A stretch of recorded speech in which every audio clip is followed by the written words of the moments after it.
bonus reading for February the 24th to 25th water signs. You have the Knight of Wands, the King of Swords, and the Three of Cups. Napapansin natin yung immaturity ni person parang nagiging madalas, no?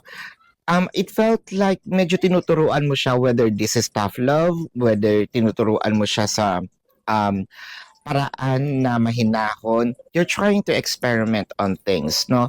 And it felt like kung ano man ito, or probably siguro tumatalon-talon tayo from becoming masungit, no?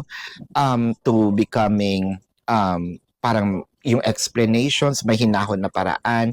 Kung ano man yung ginagawa mo, it can be a combination of both. Meron tayong harvest na makukuha, no? That applies to our person. Sometimes kasi, gano'n naman kasi ang water signs, no? Medyo tinitingnan natin kung kailangan bang mag-swim tayo sa malalim or doon sa mababaw, no? Kaya medyo na nakikita na natin yung pati tayo nakakapag-adjust and nagkakaroon ng harmony. So this is your bonus reading for February the 24th to February the 25th of water signs. My name is Daphne, but spirit calls me back.